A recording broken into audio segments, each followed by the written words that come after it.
As director of the Aquinas Institute, it's my great pleasure to welcome you to the first of this year's Aquinas Seminars. Our theme for this year is De Magistro, Aquinas and the Education of the Whole Person. We hope to explore aspects of what St. Thomas Aquinas has to say about teaching and formation, and bring him into conversation with some other thinkers and movements. We'll have 3 seminars this term. Professor Andrea Robiglio has had to postpone his seminar owing to unforeseen factors. So the next seminar this term will be 2 weeks from now, given by Father David Goodall of this community. And we'll have 5 seminars in Trinity term, starting on the 29th of April and ending on the 27th of May. And we apologize for any inconvenience caused by this change. It's my very great pleasure to welcome Dr. Zena Hitz to deliver our first paper, and not just because she studied at my old University of Cambridge. She did her doctorate at Princeton and has taught philosophy at several different universities. She spent 3 years in the Madonna House Apostolate and has been teaching back at her first university, St. John's College, Annapolis, since 2015.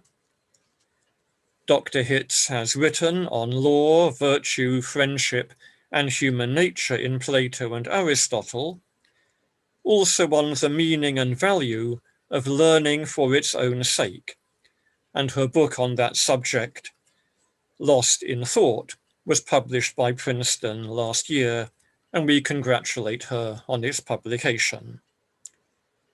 Dr. Hitz is interested in bringing humanist studies to non-traditional students, and to that end has taught in prison programs as well as in universities. So we eagerly look forward to her paper on the spontaneity of the mind and the desire to learn. Dr. Zena Hitz.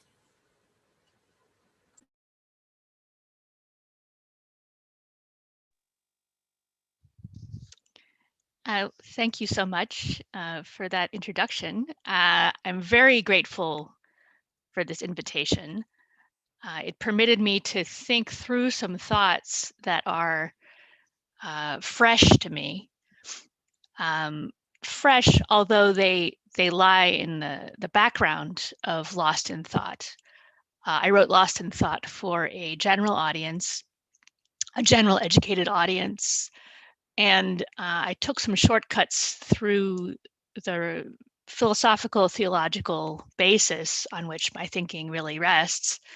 And so this is a piece of that attempt to clarify and work out in some detail what the theological and underpinnings, theological philosophical underpinnings of learning for its own sake look like. So you'll hear me, given that it's fresh thinking, trying to sink my teeth into questions about Christianity and education that are vast and that have a lot of reaching tentacles in different directions.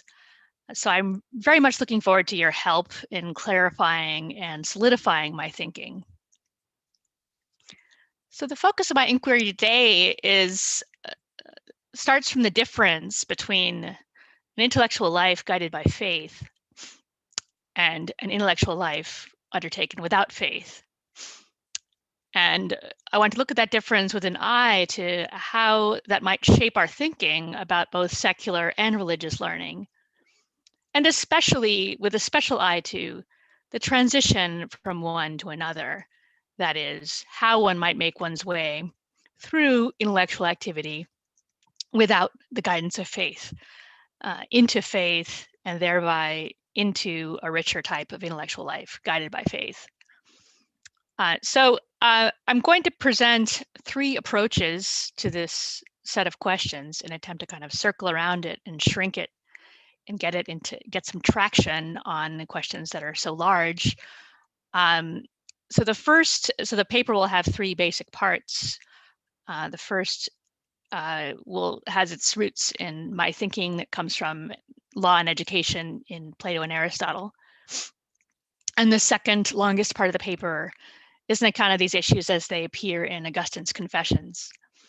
And the last is some more theoretical, speculative reflections coming from that reading of Augustine, which I hope will point us forward into other thinkers and into more general systematic speculative questions.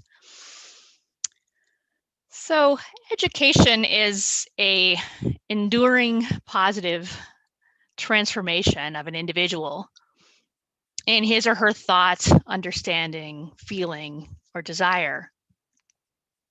Given the intimacy of the process and its roots in our most fundamental modes of being and doing, the individual must actively participate in his or her education.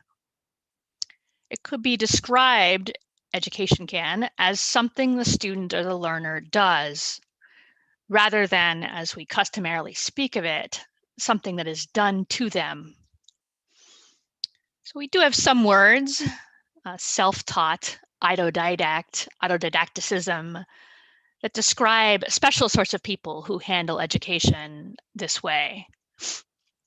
And what accounts for our view as this is something unusual or extraordinary, and here I get a little bit, you go back so far a bit that you lose the view of the picture, but education is a change in response to certain experiences, to reading, hearing, seeing, practicing. By definition, it's a positive change rather than a negative one. It's growth.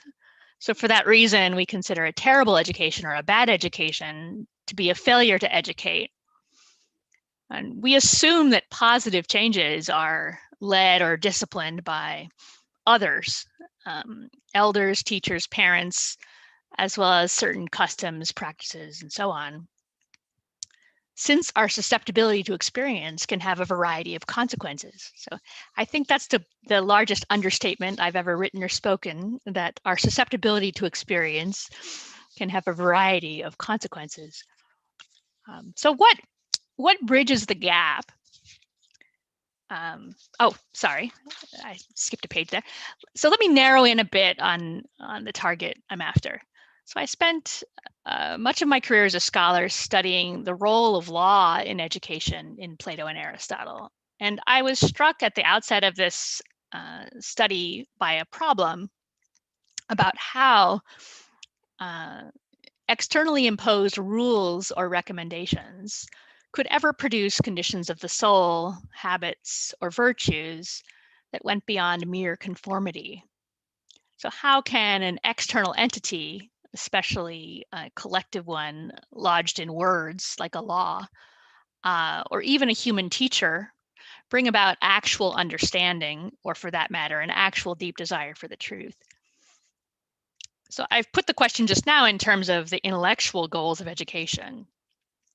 But my original inquiry was about morality. So we can consider both types of example. I may learn a form of moral behavior, say chastity, or avoiding racist speech. I'm trying to hit different generations. There may be some people here, I'm not one of them, I'm too young, who remember a norm of chastity, and all of us, I think, are now learning about the norms against racist speech.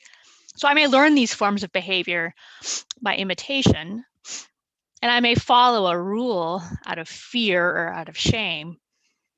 But who or what, that all comes from the outside, who or what teaches me to want to be genuinely good, regardless of the consequences?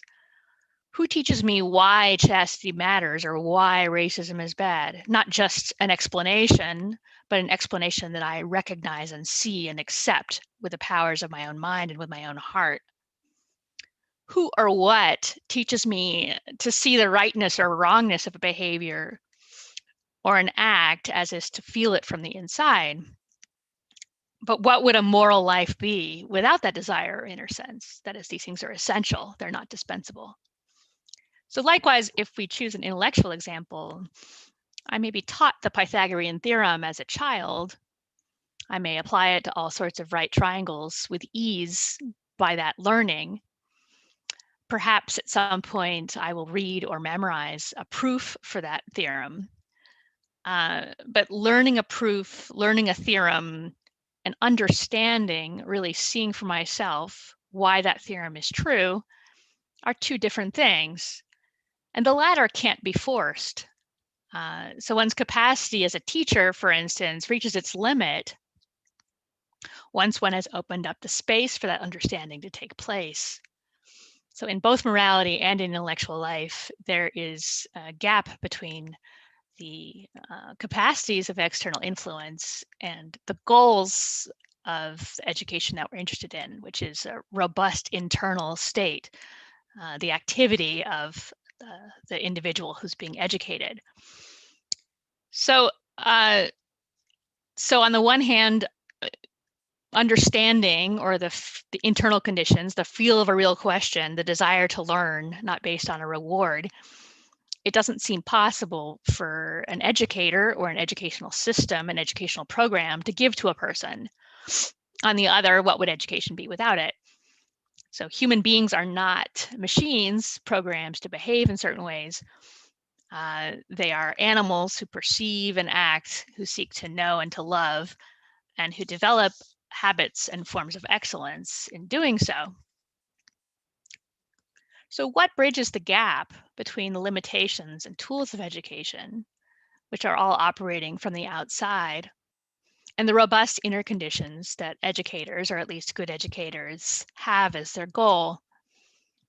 And perhaps to this wise audience, the solution to this difficulty is obvious, but I have part of my gift and shortcoming as an intellectual is I tend to reinvent the wheel.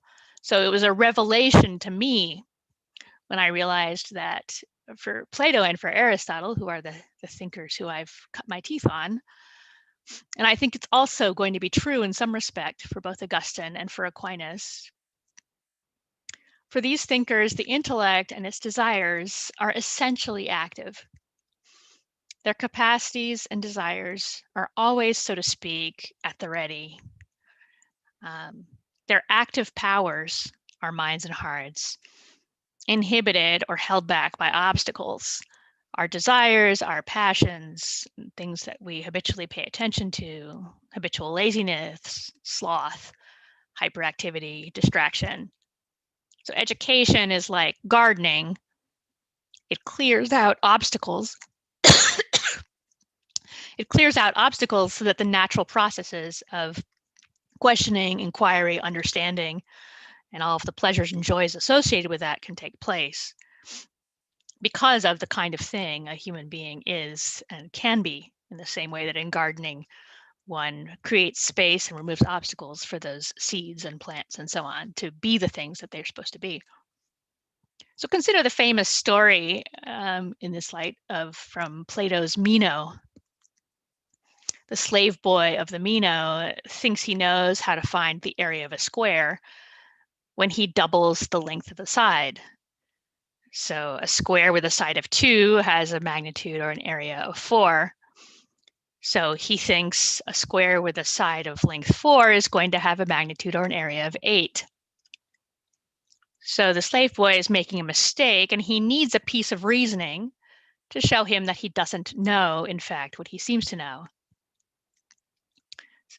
In the dialogue, Socrates gives him this piece of reasoning, shows him that he, in fact, has the wrong answer for how to find the area of a square by doubling the side.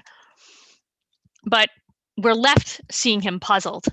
We're not given an account of his actually learning the right answer to this question. But it's not hard to imagine that he does figure it out in the space that he's left.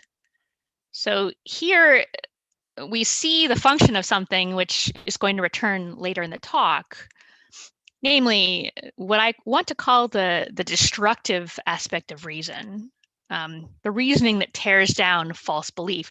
I think this is sometimes called critical reasoning, but the word critical feels to me a bit too inchoate and connected with other questions. In, I think, some Neoplatonic writers, you have purgative use of reason, which I like, of course, because it reminds me of spiritual life and St. John of the Cross. But we can't assume that something positive takes the place of this destruction. But so I'm just going to call it the destructive use of reasoning and see what happens. It's the tearing down of false belief, the revealing of contradiction.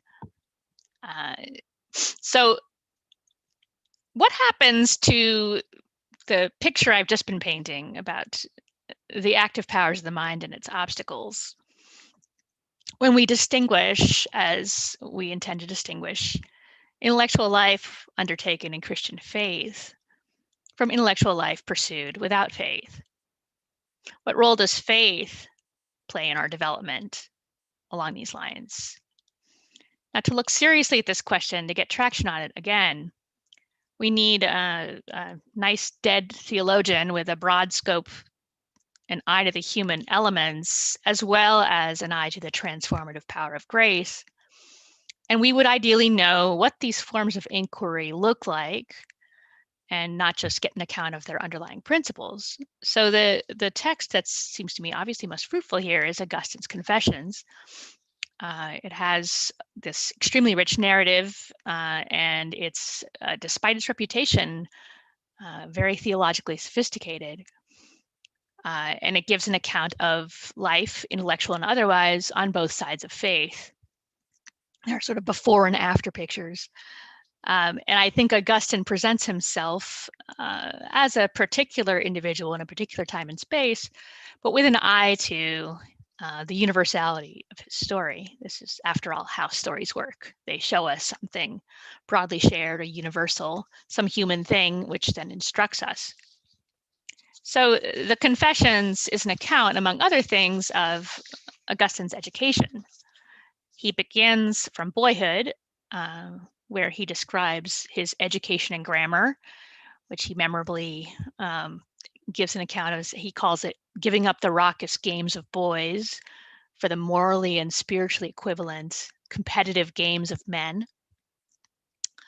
But it's his philosophical education, his philosophical inquiries, and its role in his conversion, where I think we find the most help with the huge, mushy set of questions we started out with. So when we bring the question I've asked about the difference between the faith-illumined intellect and an ordinary intellect without faith to the Confessions, certain things about the structure of the book, which might otherwise be obscure, become very clear. So through book 7, which is the point of his conversion in the narrative, we have two parallel stories, interconnected, but I think can be separated. One about his practical life, and the other about his education, his search for wisdom. In books 8 and 9, we have the account of the conversion and its immediate aftermath. And then we have 4 books which are philosophical. Books 10 to 13, the treatments of memory, time, and creation.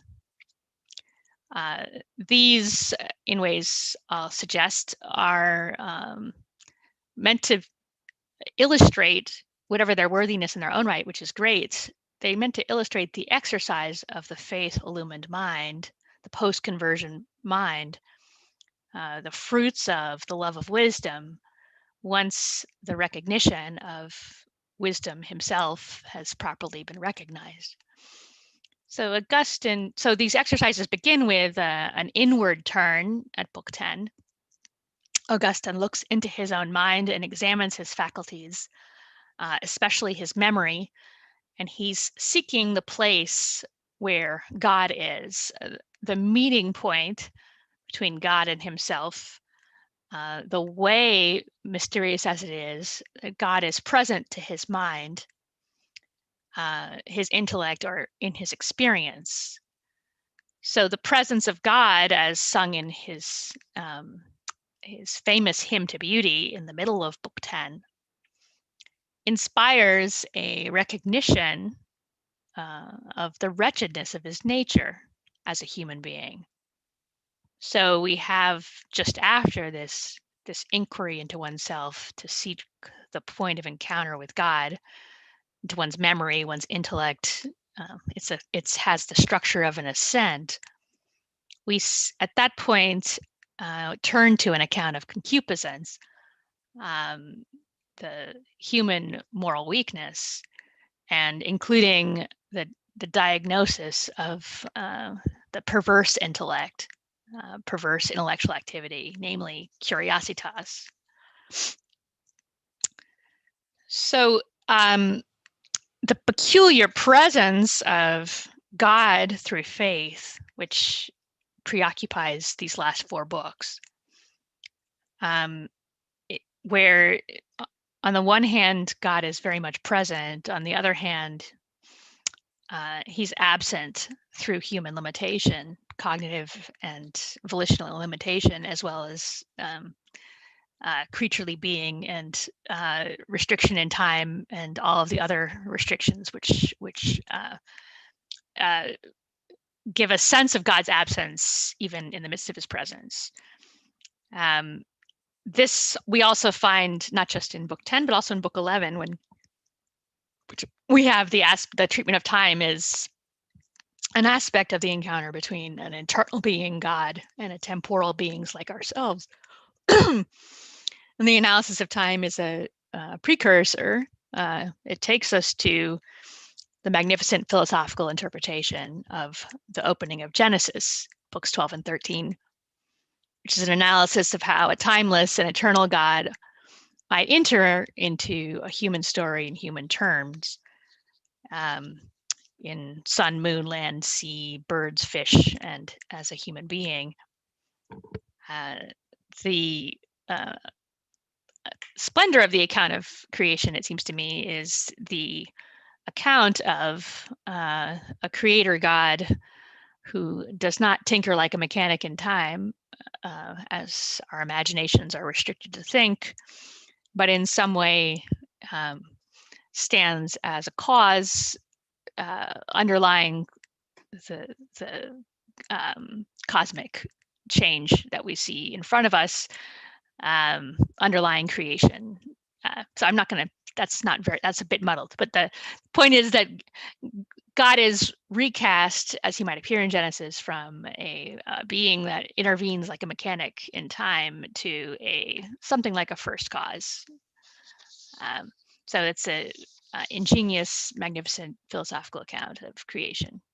So the choice of Genesis, I'm not going to go into that in any detail for obvious reasons, but the choice of Genesis as an object of analysis at the end of the Confessions is not arbitrary, because in his account, his more biographical account of his earlier life, it's shortly after reading an oration by Cicero, the Hortensius, which calls him to wisdom as a young man, inflames his heart with the love of wisdom.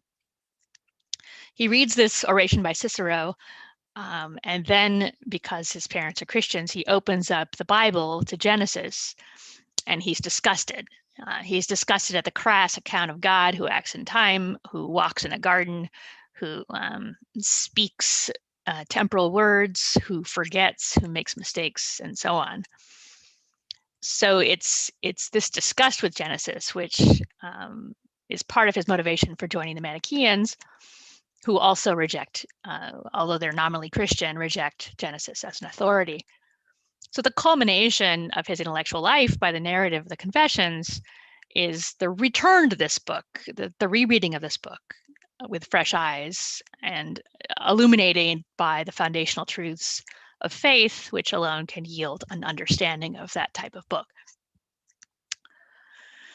So when we have these last 4 books of the Confessions, the philosophical books, Augustine's pursuit of women, honors, and wealth, which we've seen earlier, drop out.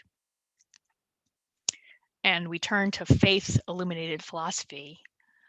And that's a structure of the narrative that I think is meant to illustrate the change that Augustine thinks faith has wrought in him. So the book falls then into 2 basic parts. The latter is the philosophical inquiry, beginning with an inward turn, culminating in creation. And the first is the biographical part, describing the divided pursuit, the pursuit of wisdom on the one hand and the pursuits of sex and ambition on the other. So these threads might be seen in the following summary of his life, which I give just for the sake of, for those of you who haven't read the book recently, or for whom it's not fresh. So as I explained, Augustine, as a young man, falls in love with the idea of wisdom while reading an oration by Cicero, the Hortensias, which is lost. He trips up when he turns to the Bible because the God there seems crude, material, and implausible.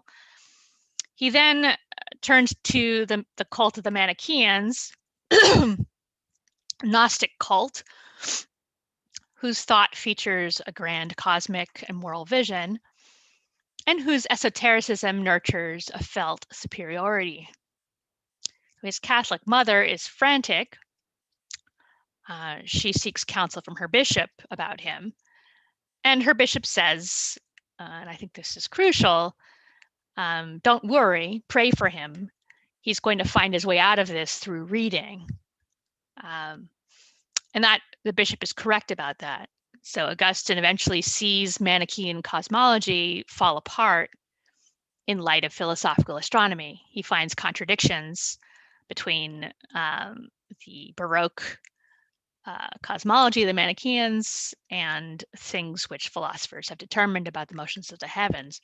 So at that point, having lived with the Manichaeans for 9 years and seeing their cosmology fall apart, he becomes a skeptic for a time, thinks that truth is not knowable. Then he meets Ambrose, the Bishop of Milan. He reads the Platonists. He comes to recognize intellectually that the Christian faith is true, but he lacks faith that's rooted in his will or in his heart. And that's evidenced by his continued compulsive attachment to political advancement and to sexual gratification. So 3 conversions of Roman officials, which he either hears about or encounters himself, and interspersed with the story of St. Anthony in the desert, these stories break him down. In tears, he retreats to a garden, hears a child's voice telling him to take and read, and opens the Bible to St. Paul, which on his account finished the job. That is the entry point of grace. That's a moment of conversion. It's a transformation of his will, which then is followed by his baptism and his entry onto a life of faith. So what's the difference, if any, between the principles which govern Augustine's intellectual life before and after his conversion? Do the same principles govern each of these parts? The answer is pretty obviously no. So his intellectual journey begins with this oration by Cicero about wisdom, and his heart is set afire by the idea of wisdom. What does this really look like? What does it mean to fall in love with wisdom like this? He surely doesn't know what wisdom is. Now we know from other things Augustine says about the Hortensias that it also describes happiness as the end of all human desire. So wisdom and happiness seem to be identified. He has a sort of description which he can hold before himself and wait until he finds what matches the description. That said, the oration is lost. Enough of Cicero survives to suggest, and I'm prejudiced here against Cicero, that part of the effect was these ornate periodic sentences, which produced powerful feeling, but without providing much grasp of the substance of the thing that was being praised. On the other hand, this moment does transform his life, and it's reasonable to think it couldn't have been so transformed if he had not latched on to some real object of his desire. So it wouldn't have stuck, I don't think, if it had been a merely sentimental fantasy. So the pursuit of wisdom is not the same, of course, as the pursuit of knowledge or the pursuit of happiness. It's a peculiar desire that seems to promise both. It's theoretical understanding that pins down the core of our practical life. It's the contemplative fruit of speculative inquiry and also action and experience. So we see too, in Augustine's failed encounter with the Bible and his turn to the Manichaeans, some of the obstacles that stand in place of his understanding. The Bible, as Jerome also complained, is not written in Ciceronian Latin. It's not written to appeal to a lover of rhetoric or a teacher of rhetoric, as Augustine was. It's a book for a broader audience, and so involves a sacrifice of one's self-image. So Augustine fails the test. He joins the Manichaeans instead, who offer the consolations of esotericism, what C.S. Lewis calls the lure of the inner ring, the lure of belonging to an exclusive and superior club. The Manichaeans also offer an account of human nature that excuses bodily weaknesses while securing a ground for one's self-esteem in the predominance of particles of light. This is the part of the weird cosmic metaphysics of the Manichaeans. Particles of light constitute one's reason, and they are one's true self. So how do the Manichaeans appear to satisfy his desire for wisdom? He stops there for 9 years after reading Cicero. How does that work? For the most part, it seems by a kind of substitute or a conglomeration of substitutes. So his satisfactions, the satisfactions that keep him with a cult for 9 years, feel like the satisfactions of understanding. That is, they feel like the answers to a desire for wisdom. So 2 special satisfactions may be relevant here. I'll just single them out to clarify my thinking. On the one hand, you have a rationalization for his life with the mother of his child, which Augustine continually emphasizes is a sexual compulsion, at least in part, although he also loves the woman and the child. So a rationalization is nothing if not something which feels very much like a reason.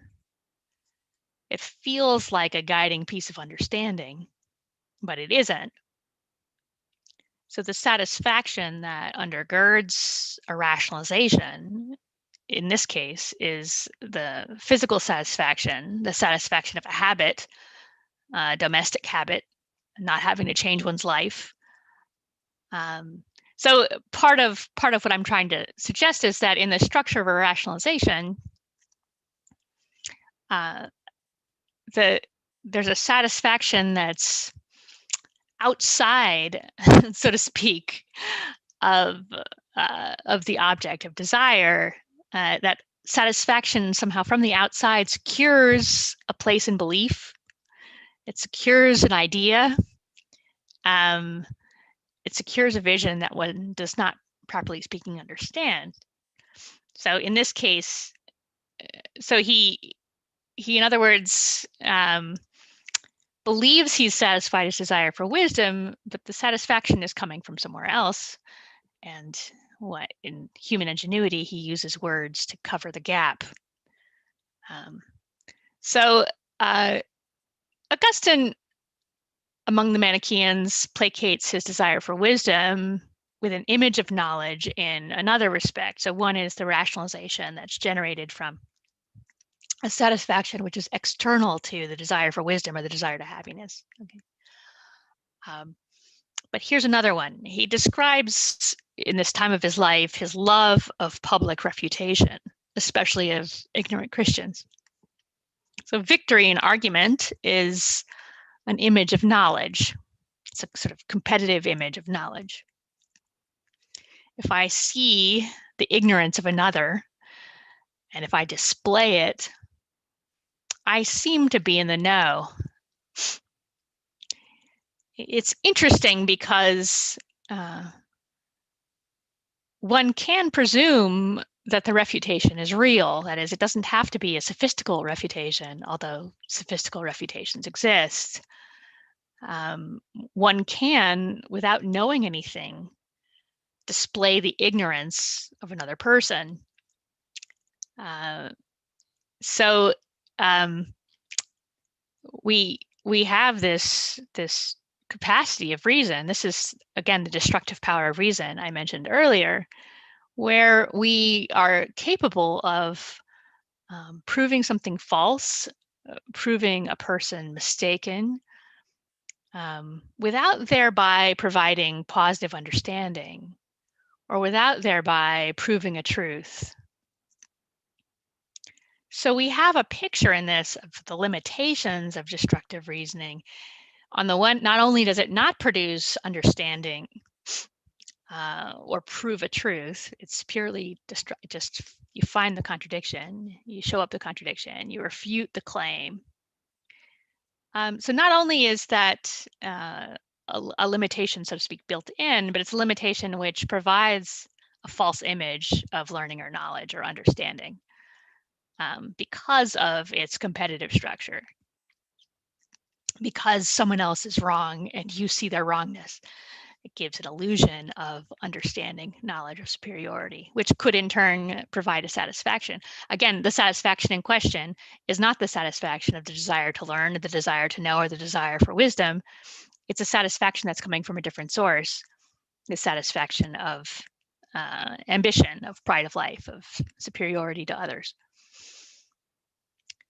So these are just the two ways in which I think his life in the Manichaeans satisfies his desires for learning, or appears to satisfy them, but the satisfactions are patched together, they're ad hoc, and they creating an illusion that his initial desire for wisdom, desire for happiness is satisfied. So does Augustine, while he's with the Manichaeans, experience the satisfactions of learning, the pleasures of learning? Does he experience intellectual delight in that context? Now, we have only his own narrative, which has this theoretical agenda that I've been trying to untangle, but it's not obvious that he does.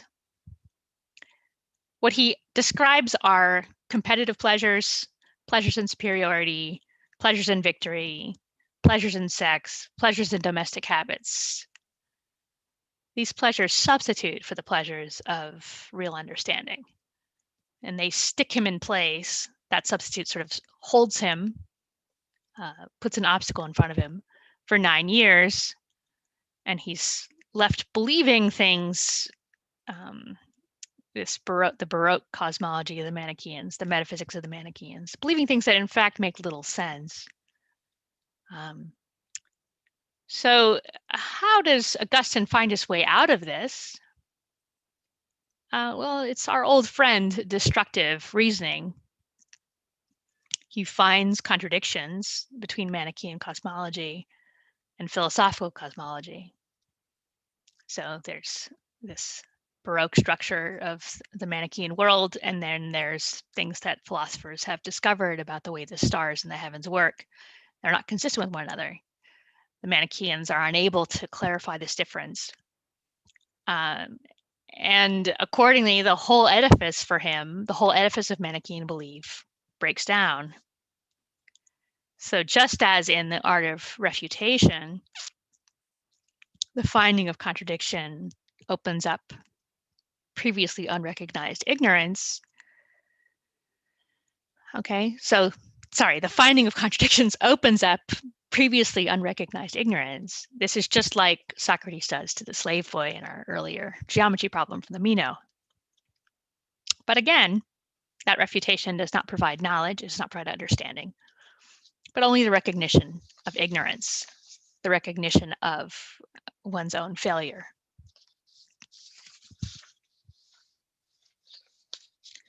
before circling back to the basic questions I began with and then wrapping up, I want to pause to emphasize an aspect of Augustine's thinking here, which lies in tension with the conventional view of it.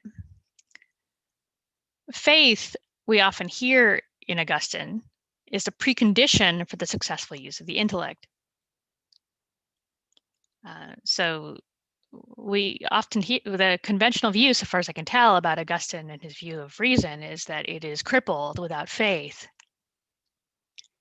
So we already know, I think, from what I've said so far, that this view is grossly simplified at best. The destructive use of reasoning is successful, and it does not require faith.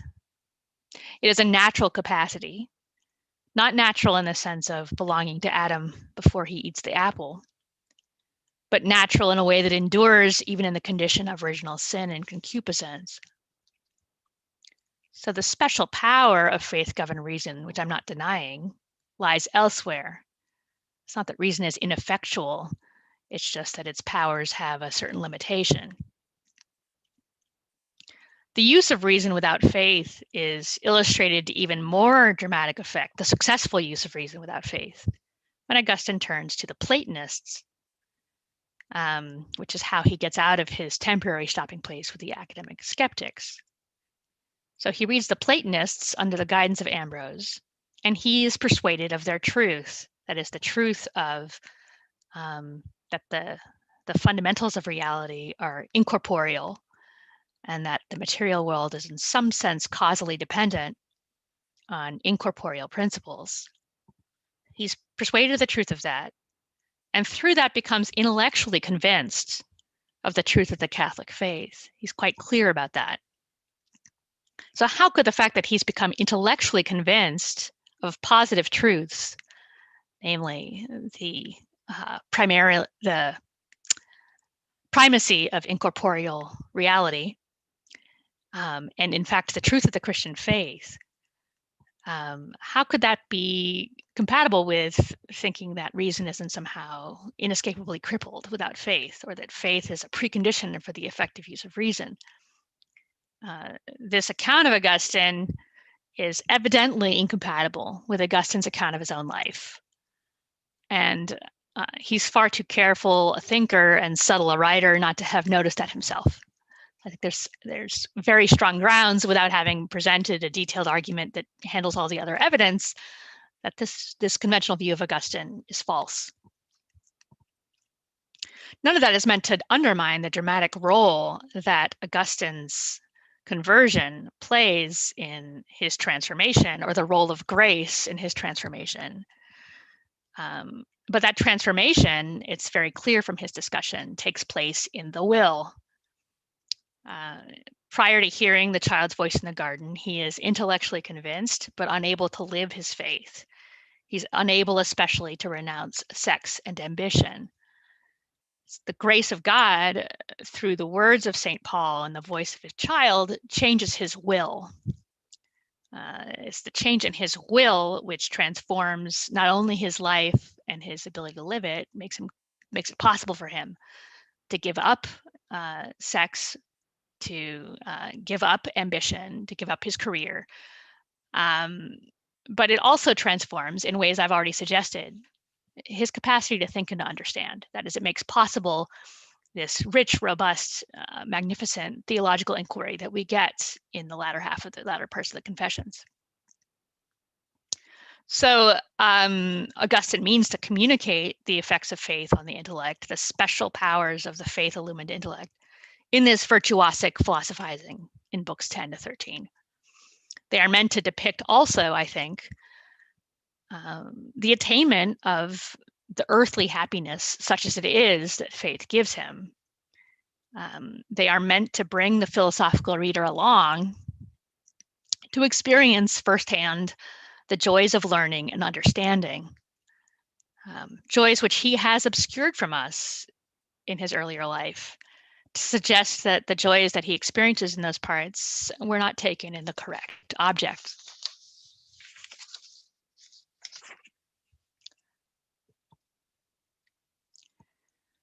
What brings a person, this is the last section of my talk,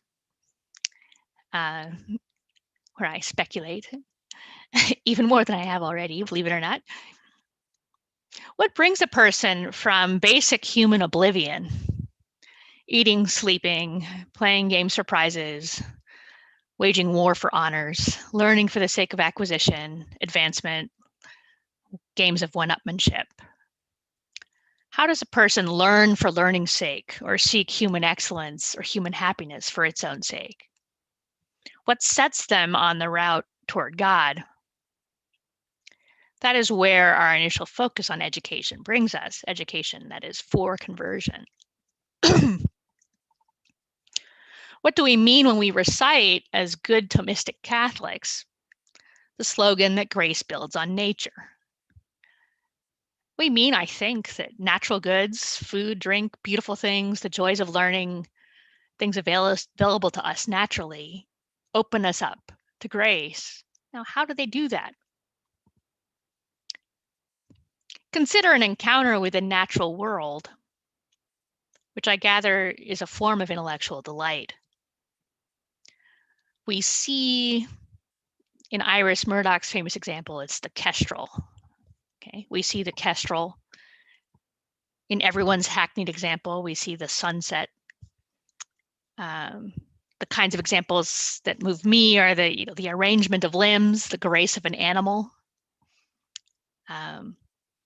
It strikes us, this fact about the natural world, this being in the natural world.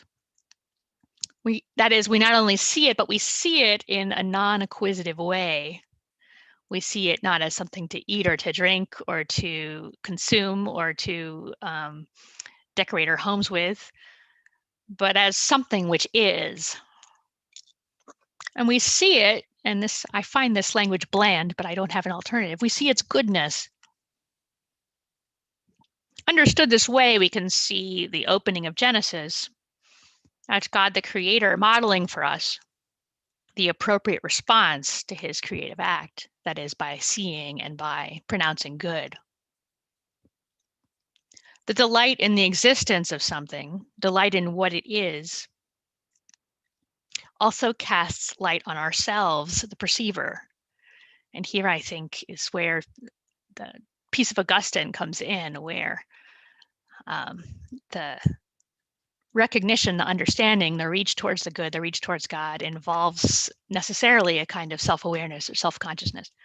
Okay, so our delight is partly a grasp of our own inadequacy to make or to cause such a thing. And this is true, I think, even of the artisan's delight in his or her own work. Even in artisanship, which Aristotle famously compares to having children, we are subject to matters beyond our control, as we're cooperating with certain processes or certain materials with a certain use in view or with a certain end in view.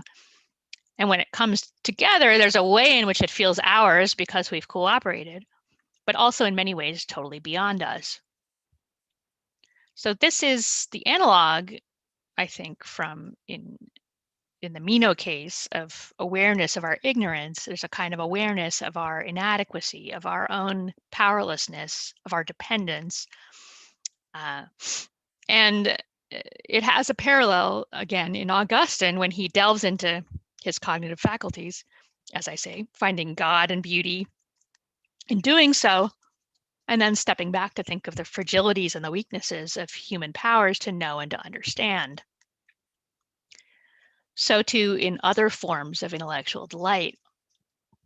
Paul writes in the Romans, as Augustine and Thomas quote multiple times, that God is accessible through the things he has made. At the natural level, that is, it's available to pagans. God is accessible to pagans through things he has made. It's natural to think here of kestrels or of stars or other natural wonders. But if we think of that moment of self-recognition, the moment of seeing ourselves as weak or as ignorant or as passive, we see it, I think, in every serious intellectual endeavor. So the mathematical problem, whether it's the slave boys or a different one, cannot be solved by will. It reveals itself to us. It's not up to us And it seems to me, in this sense, we might speak in a manner like everything else I've said that should be worked out more rigorously than I'll be able to. In this sense, we might speak of the activity of the mind as being subject to a kind of light, that is, the light of truth, which does not itself originate in us. So a brief return to more pedestrian matters. We Catholics, at least traditional Catholics like myself, are too fussy about the conditions of learning. We imagine that everything requires doctrinal preparation. Nothing can be read or undertaken without having been adequately prepared by the Catechism for beginners or by the Summa itself for the more advanced. We're not wrong that faith provides an incredible gift, not only in eternity, but in loving and knowing here and now in this life. We're not wrong that faith illuminates the understanding and makes possible insight and wisdom that we could never reach to otherwise. But we must be cautious not to try to make mechanical what is in fact natural, or rather first natural and then supernatural. We ought, as Catholics, to take special pains to make available to those in our communities the riches of the natural intellect. We must combat, as Christians, the notion of education, which is now totally pervasive, as the passive reception of information. Without that subjective encounter with a hard reality, that active and yet somehow inadequate encounter with some truth, without the recognition of the existence of something beyond ourselves, the operation of grace is impeded or held up. Its channels are clogged.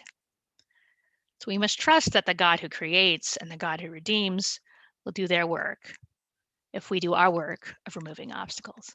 Thank you very much for your patience listening. Now I can open to questions.